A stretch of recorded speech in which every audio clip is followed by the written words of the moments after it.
Other companies can seize this opportunity as well.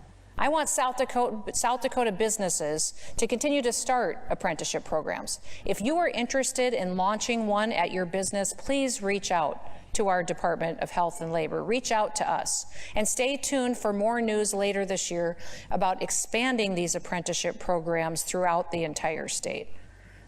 South Dakota is going to continue to attract the careers of the future and address our workforce challenges. In the last year, you worked with me to expand Dakota State University's cyber research capabilities. It's going to bring 500 six-figure jobs to Sioux Falls. Now, more importantly, it's going to give our kids and our grandkids another reason to pursue the career of their dreams right here in South Dakota. I promised to bring the next big industry to our state with you, and this is it.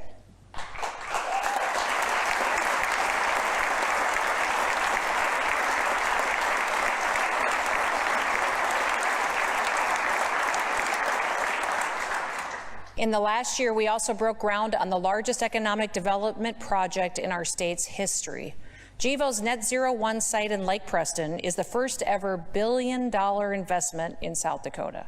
They will literally turn corn into jet fuel, as impossible as that sounds. But what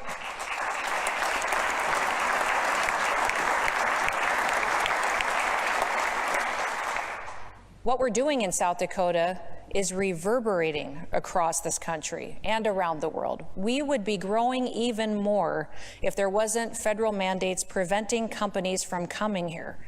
President Biden just extended those mandates last week. We're in touch with a company in Canada that wants to move their business to the Black Hills. I can't share a lot of details with you yet, but we're very excited about this company. They are currently buying property that they haven't even seen in person, and this family and their business have suffered due to the COVID restrictions and vaccine mandates in Canada. Their daughter was even expelled from her university for refusing the vaccine. They are ready to gain back their freedoms. They want to grow their business and improve their quality of life right here in our state. The Biden administration's vaccine mandates are standing in their way. We are going to help them, and we're going to help them start a new beginning right here in South Dakota and embrace their freedom again. And we aren't just bringing new businesses to South Dakota. Our existing businesses are growing and they're thriving. Valley Queen and Millbank broke ground this year on a $200 million expansion that will create an additional 140 jobs for that community. South Dakota's total milk production has risen 11% in the last year. That's going to continue to increase once this facility is completed. The Governor's Office of Economic Development has facilitated $1.7 billion in new economic investments in South Dakota over the last year. That has created 2,400 new jobs. In fact, in my first term, we delivered more economic investment in South Dakota than the previous 10 years combined. That's the kind of success that you only see in a state where government is limited, where personal responsibility is central to everything and the private sector is unleashed.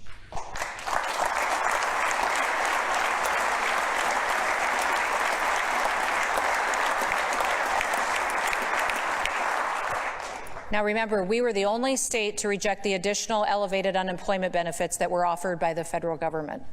Our people kept working, our unemployment rate remained low, our economy remained strong, and new businesses, they moved here. Now we have a very healthy unemployment trust fund balance, which gives us the opportunity to cut the unemployment tax for businesses. My Department of Labor will be bringing a bill to revise employer contribution rates to the unemployment trust fund.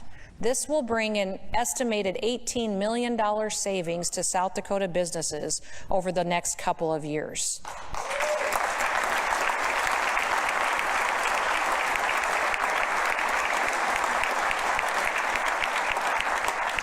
We're continuing to break records for tourism.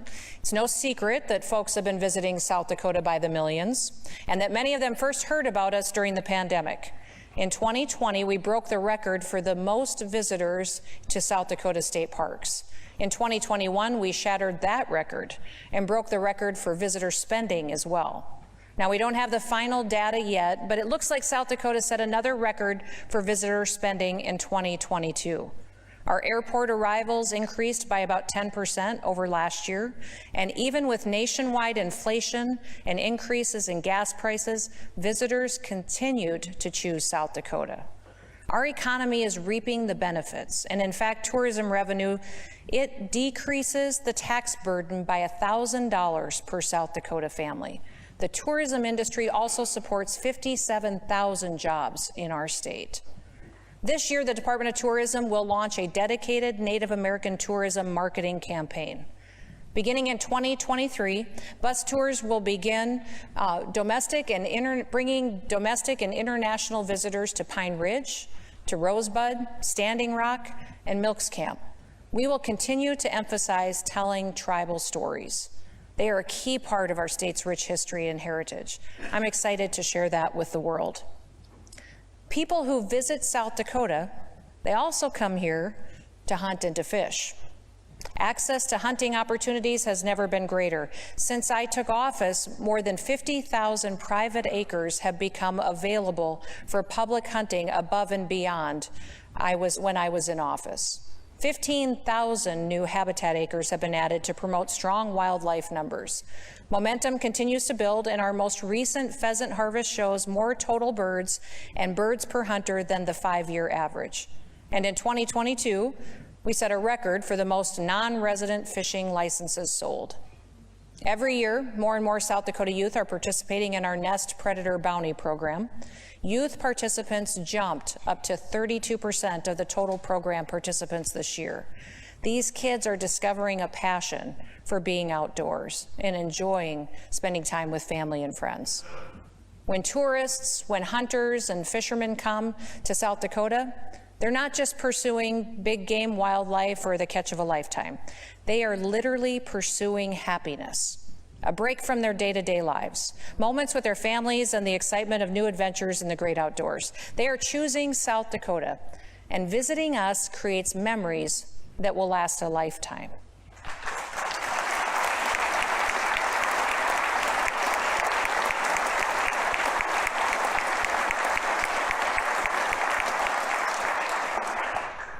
We will continue to work together to build stronger families in South Dakota. 3 years ago, we worked to pass legislation to provide paid family leave to state employees. This gave families the opportunity to bond with a newborn and adopted children. It also put us in a better position to attract top talent to our state government. This year, I want to expand that opportunity. Currently, the state provides paid family leave benefits at 60% of an employee's salary for 8 weeks. I'm proposing that we extend that benefit to 100% of salary for 12 weeks. And this new paid family leave policy won't just cover new births or adoption. It's also going to cover taking care of a child, a spouse, a parent with a serious health condition, or a situation where a spouse is called to active duty military service.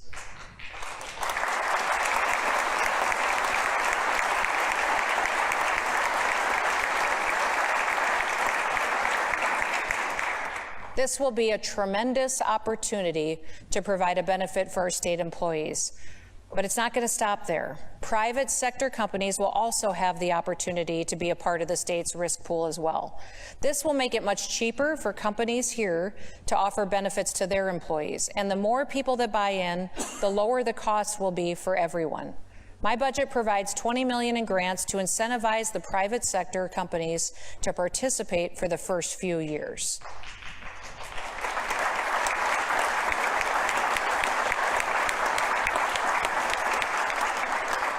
My budget also proposes $1.1 million to help give pregnancy and postpartum care for moms who are Medicaid recipients. Pregnant moms who are at risk of poor birth and health conditions will receive coverage and receive intensive care management. This will help moms have a healthy pregnancy, and this care will extend after birth. Moms who are involved in this program have babies who are less likely to be admitted to the NICU. And after birth, these moms will be able to join the Bright Start program, which you all helped provide funding for last year. This proves our commitment to helping moms and families through whatever situation that they may face. We are going to help them and their babies both before birth and after. And we're also going to help families who adopt children who need a loving home. During my time as governor, I've emphasized adoption as an area where we can improve as a state. and my life.sd.gov website helps those families find resources that can help, whether they're adopting or whether they're giving up a child for adoption. I'm also recommending this year that we give $25,000 up to $25,000 per state employees to cover the cost of adopting a child domestically. Today we have several state employees who are here with us today who have opened up their homes and adopted children. Would you all please stand and be recognized as well?